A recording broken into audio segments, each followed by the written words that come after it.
বিএনপির প্রতিষ্ঠাতা চেয়ারম্যান শহীদ প্রেসিডেন্ট জিয়াউর রহমান।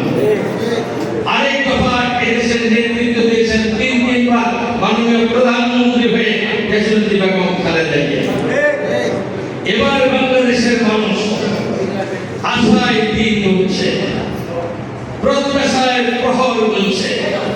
কোন দিন তাদের সুযোগ্য সন্তান তারেক রহমান আগামী দিন নির্বাচন করে বিজয় লাভ করে বাংলাদেশের দায়িত্বভার নেবেন, বাংলাদেশের মানুষের কল্যাণে এবং উন্নয়নে কাজ করবেন, এই জন্য অপেক্ষা করছে।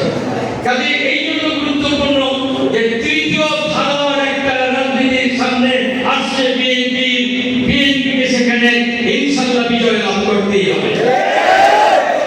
প্রিয় নেতা তারেক রহমানকে দায়িত্বে বসাতে হলে আমাদের কি করতে হবে? আগামী নির্বাচনে ভোটারদের মন জয় করে বিএনপি প্রার্থীদেরকে বিজয় লাভ করাতে হবে। এই জন্য আমাদের মধ্যে একটা ঐক্যের বন্ধন দরকার। আমাদের নেতৃত্ব বিকাশের জন্য প্রতিযোগিতা থাকবে।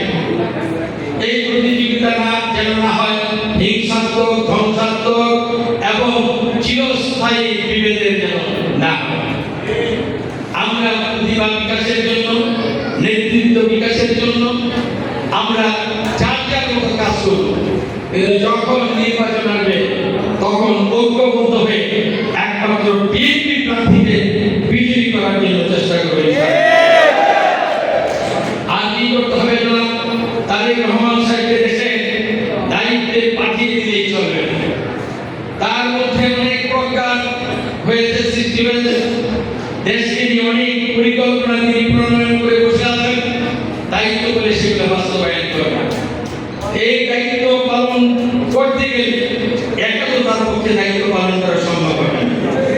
সেজন্য পার্লামেন্টে পাঠাতে হবে সৎ, যোগ্য, দক্ষতাপূর্ণ ব্যক্তি যারা পার্লামেন্টে গিয়ে তাকে সাহায্য করবে।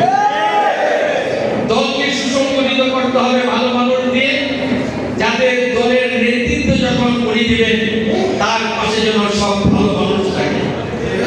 ভালো মানুষ ছাড়া তিনি দল সুষ্ঠুভাবে চালাতে পারবেন না, দেশও সঠিকভাবে চালাতে পারবেন না। সেই জন্য আজকে এই সভায় আমি মনে করি অত্যন্ত গুরুত্বপূর্ণ সভা। আমাদেরকে এই সিদ্ধান্ত নিতে হবে আগামী দিন বিএনপির জন্য তৃতীয় ধাপে একটা পরিবর্তন এবং নেতৃত্বের বিকাশের একটা যে সুযোগ আছে, সেই সুযোগকে আমাদের কাজে লাগাতে হবে। আমি তাই অনুরোধ করব, সিদ্ধিরগঞ্জ থানা বিএনপি যে বিচক্ষণতার পরিচয় দিয়েছেন, যে গুণাগুণের বহিঃপ্রকাশ আপনারা ঘটিয়েছেন, যে উদারতা আপনারা দেখিয়েছেন, এটা আগামী দিনও আপনারা কন্টিনিউ করবেন। আপনারা লক্ষ্য করে দেখছেন হয়তো পরাশক্তি আমাদের এলাকায় এসে আমাদের বিএনপিকে ঘুরে ঘুরে খাওয়ার জন্য চেষ্টা করছে, আমাদের মধ্যে আত্মগ্রহ সৃষ্টি করার চেষ্টা করছে, সুফি সাজার চেষ্টা করে, অথচ তার লোকজন লুটপাট, চাঁদাবাজি, সকল দখলবাজি তার মধ্যে আগে করা হয়েছে। 7 বানারের প্রধান আসামি নূর হোসেনের টাকায় রাজনীতি করেছে, নূর হোসেনের টাকা দিয়ে কেন্দ্রীয় নেতৃবৃন্দের অনেককে ক্রয় করেছে, এটা শোনা যায়। কিন্তু আমরা এগুলা এতদিন তোয়াক্কা করি নাই। এখন দেখি স্থানীয় নেতৃত্বকে দুর্বল করার জন্য বিভিন্ন ষড়যন্ত্র করে, বিভিন্ন মিথ্যা অভিযোগ দিয়ে সরকারি প্রশাসনকেও প্রভাবিত করে, যেমন আসলামকে বহিষ্কার করা হয়েছে, তোফাকে বহিষ্কার করা হয়েছে, ইকবালকে বহিষ্কার করা হয়েছে।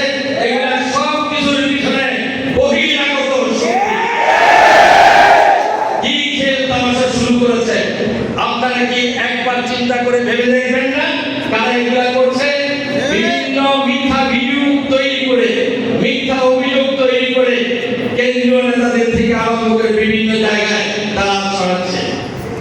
এই সমস্ত বন্ধ করতে হবে।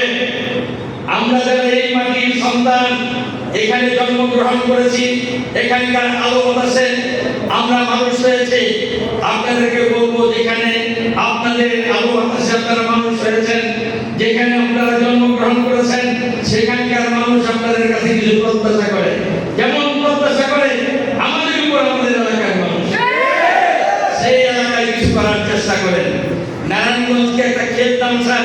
জায়গায় বানিয়ে আপনারা কাজ করবেন, আমার মনে হয় নারায়ণগঞ্জের সন্তানরা খুব বেশি দিন এটাকে মেনে নেবেন।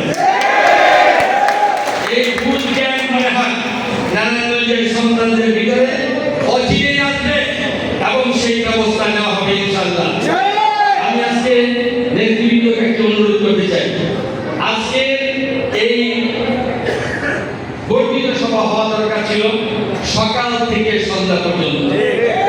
এখানে যারা উপস্থিত প্রত্যেকের ভিতরে অনেক কথা আছে, প্রত্যেকের ভিতরে অনেকগুলো প্রস্তাব আছে।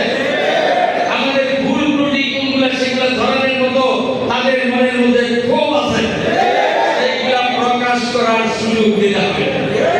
আপনার আগামী দিন আরো একটি বর্ধিত সভা রাখবেন, সকাল থেকে সন্ধ্যা পর্যন্ত, রাত হোক পরের দিন হোক, সবাইকে কথা বলতে হবে, সবাই মন খুলে কথা বলবেন এবং তারপরে পরিকল্পনা প্রণয়ন করে কাজ করবেন। এটা আজকে আপনাদের কাছে অনুরোধ জানাই। যারা উপস্থিত হয়েছেন তাদের কাছে বলবো, আমাদের এক বোন এখানে বক্তৃতা দিয়েছে, সংক্ষিপ্ত বক্তৃতা, অথচ এটাই বক্তৃতা আজকের দিনের বক্তৃতা। প্রত্যেকটা ভোটারের ঘরে ঘরে যেতে হবে, ভোটারের কাছে যেতে হবে, ভোটারের মন জয় করতে হবে। ভোটের মাধ্যমে যেহেতু নেতা নির্বাচিত হবে, সেই কারণে ভোটার হলো ইম্পর্টেন্ট। ভোটারের মন জয় করে এই ভোটে আগামী নির্বাচনে বিজয় লাভ করতে হবে। অন্যান্য দলের প্রার্থীরা তাদের কিভাবে নির্বাচন পরিচালনা করছে সেই দিকে আপনাদের